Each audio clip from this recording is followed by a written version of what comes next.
Welcome everyone. Let us start today's reading practice. Everything matters equally. Things which matter most must never be at the mercy of things which matter least. Johann Wolfgang von Goethe. Equality is a worthy ideal pursued in the name of justice and human rights. In the real world of results, however, things are never equal. No matter how teachers grade, two students are not equal. No matter how fair officials try to be, contests are not equal. No matter how talented people are, no two are ever equal.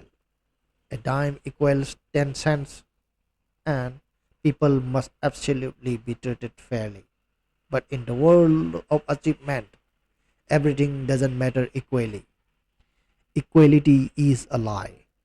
Understanding these is the basis of all great decisions. So, how do you decide?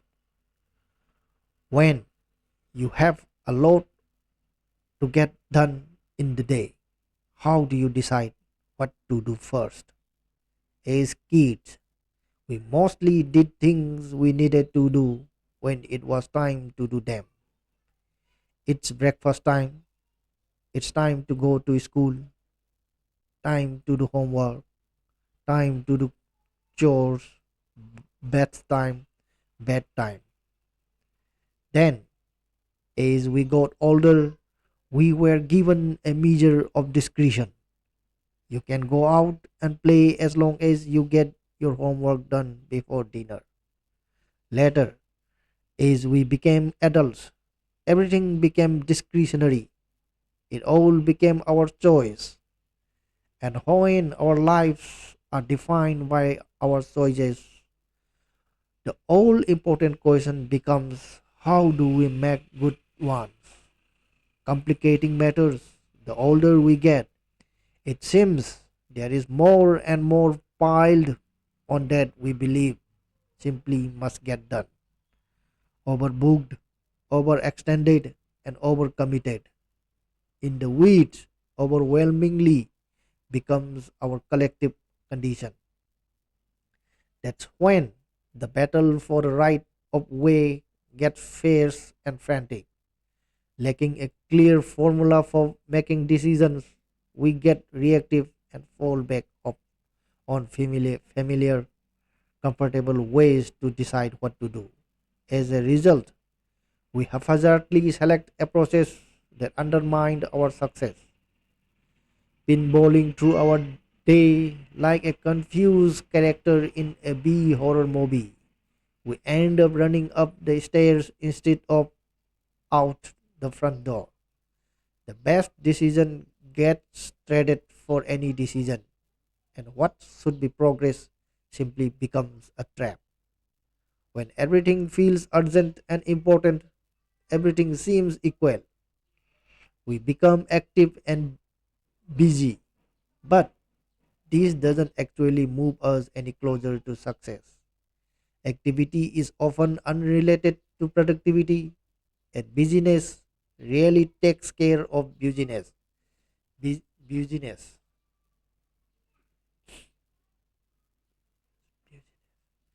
The things which are most important don't always scream the loudest. Bob Hawke. As Henry David Thoreau said, it's not enough to be busy.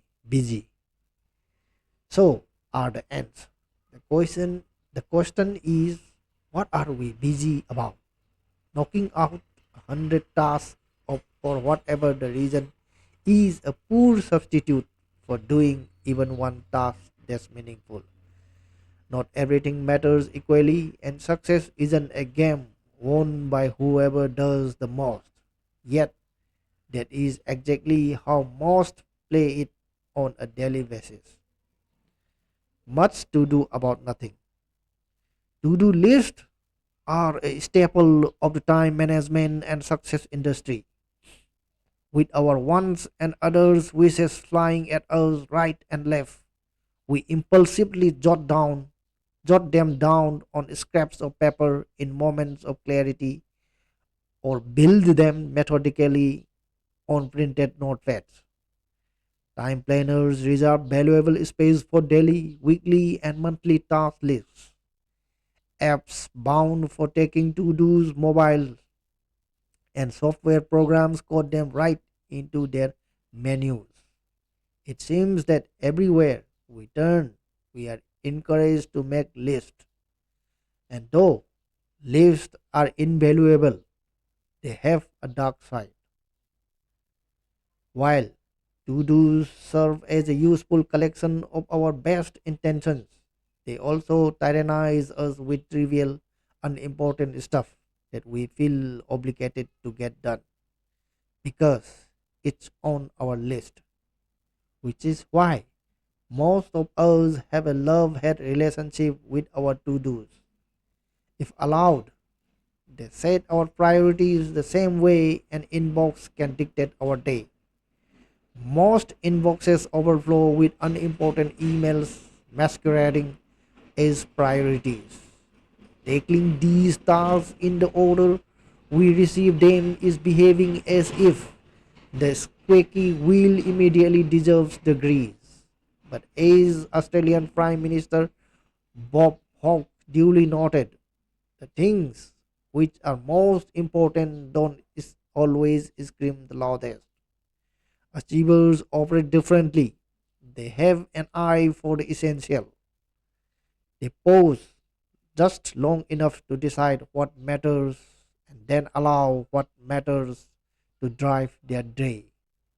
Achievers do sooner what others plan to do later and defer, perhaps indefinitely, what others do sooner.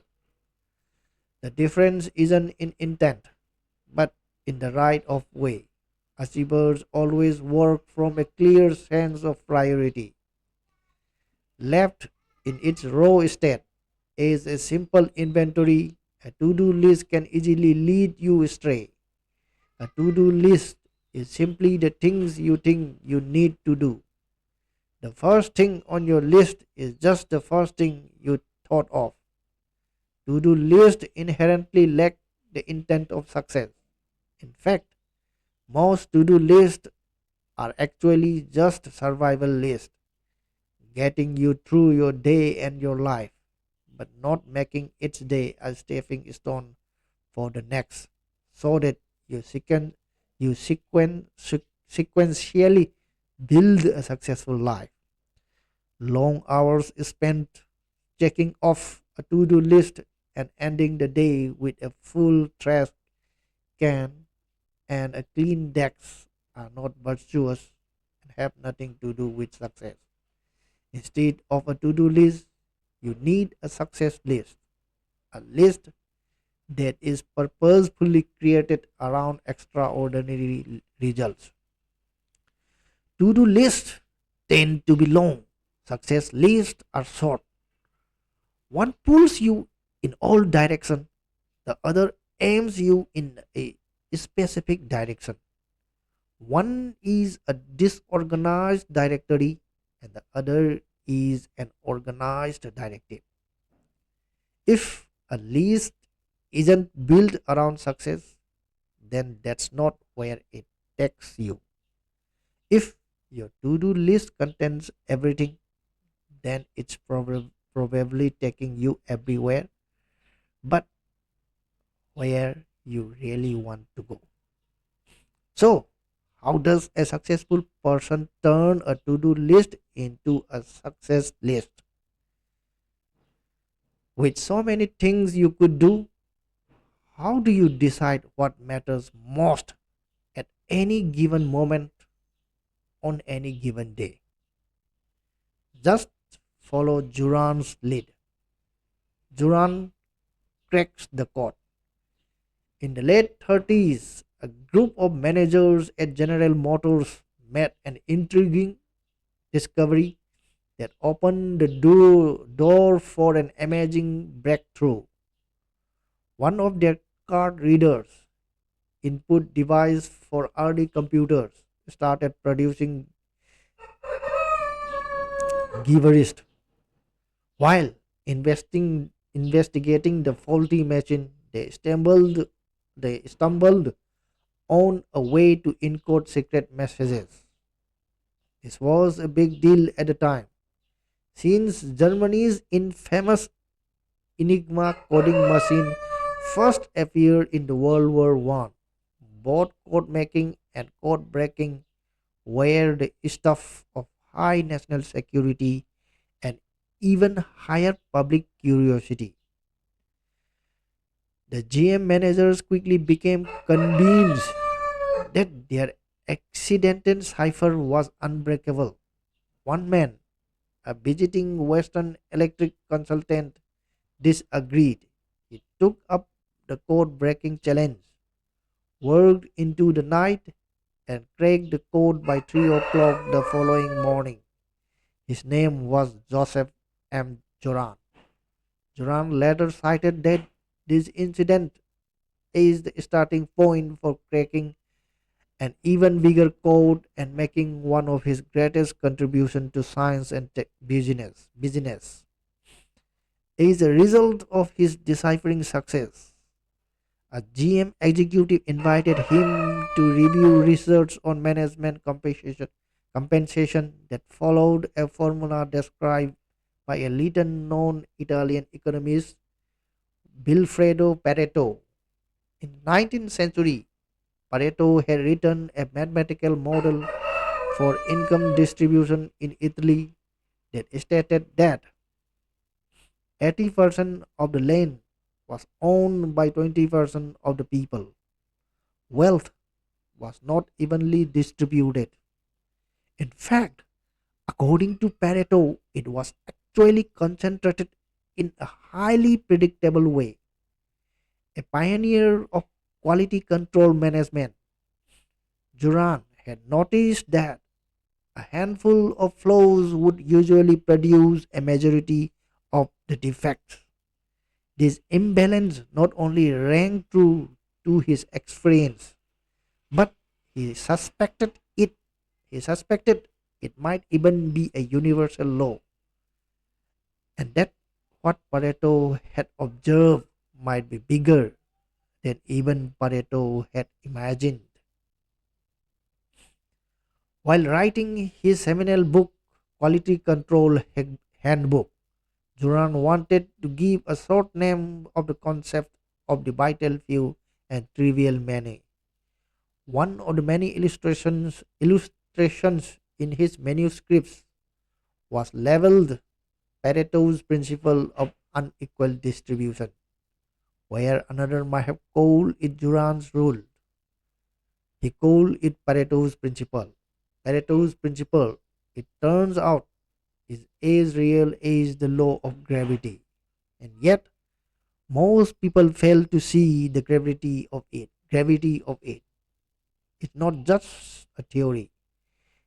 It is a probable, predictable certainty of nature and one of the greatest productivity truths ever discovered. Richard Koch, in his book The 80 by 20 Principle, defined it about as well as anyone.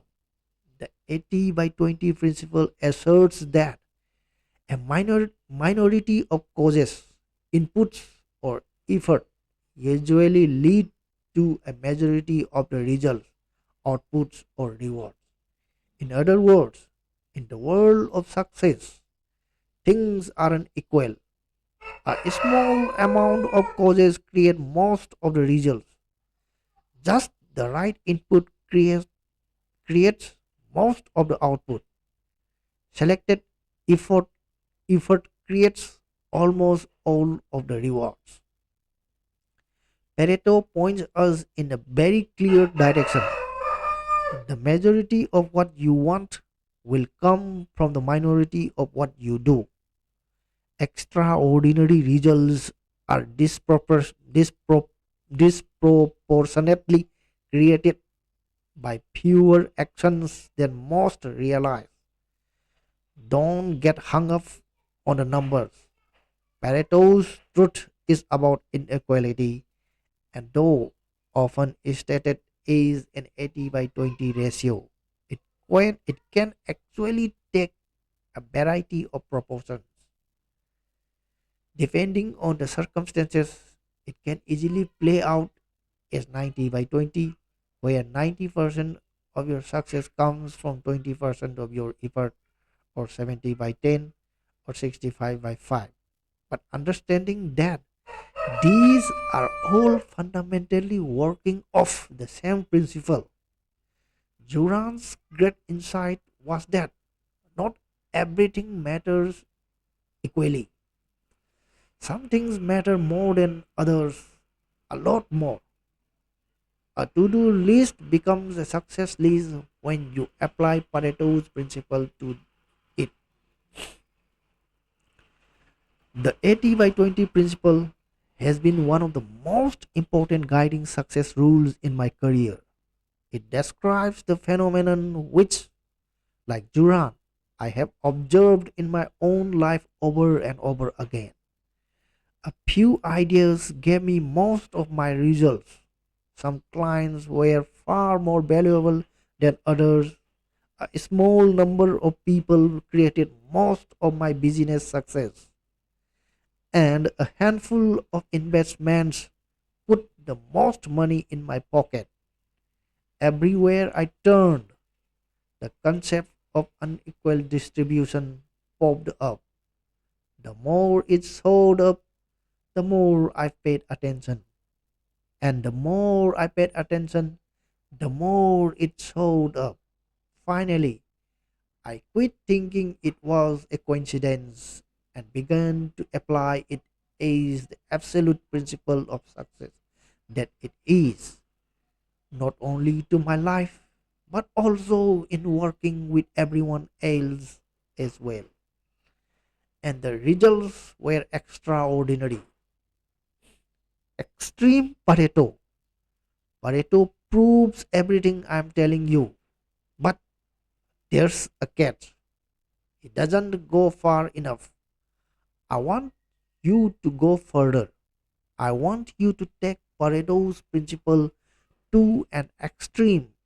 I want you to go small by identifying the 20%. And then I want you to go even smaller by finding the vital few of the vital few. The 80 by 20 rule is the first word, but not the last about success. What Pareto started, you have got to finish. Success requires then you follow. Success requires that you follow the 20, 80 by 20 principle, but you don't have to stop there. Keep going. You can actually take 20% of the 20% of the 20% and continue until you get to the single most important thing. No matter the task, mission, or goal, big or small, start with as large as start with as large a list as you want, but develop the mindset that you will whittle your way from there to the critical few and not stop until you end with the essential one, the imperative one, the one thing.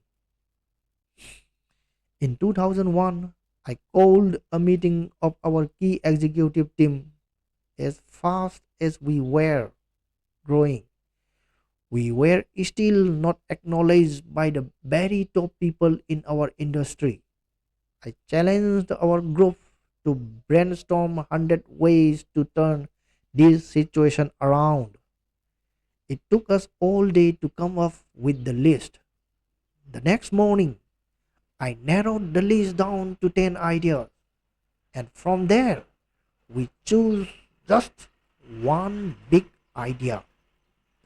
The one that we decided on, the one that we decided on was that I would write a book on how to become an elite performer in our industry. It worked. 8 years later, that one book had not only become a national bestseller, but also had morphed into a series of books with total sales of over 1 million copies. In an industry of about 1 million people, one thing changed our image forever. Now, again, stop and do the math. One idea out of 100. That is Pareto to the extreme. That's thinking but big. That's thinking big but going very small. That's applying the one thing to a business challenge in a truly powerful way. But this doesn't just apply to business. On my 14th birthday, I started taking guitar lesson and quickly discovered I could give only 20 minutes a day to practice. This wasn't must. So I knew I have I had to narrow down what I learned. I asked my friend Eric Johnson, one of the greatest guitarists ever, for advice. Eric said that if I could do only one thing, then I should practice my scales. So I took his advice and chose the minor blues scale. What I discovered was that if I learned that scale, then I could play many of the solos of great classic rock guitarists from Eric Clapton to Gibbons, and maybe someday even Eric Johnson. That scale became my wanting for the guitar, and it unlocked the world of rock and roll for me. The inequality of effort for results is everywhere in your life if you will simply look for it. And if you apply this principle, it will unlock the success you seek in anything that matters to you. There will always be just a few things that matter more than the rest, and out of those, one will matter most. Internalizing this concept is like being handed a magic compass. Whenever you feel lost or lacking direction, you can pull it out to remind yourself to discover what matters most. Big ideas. Number one, go small. Don't focus on being busy. Focus on being productive. Allow what matters most to drive your day. Number two, go extreme.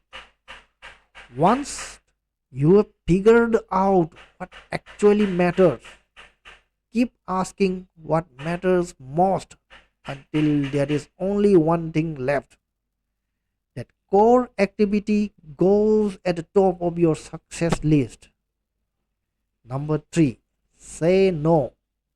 Whether you say later or never, the point is to say not now to anything else you could do until your most important work is done. Number four, don't get trapped in the checked off games. If we believe things don't matter equally, we must act accordingly.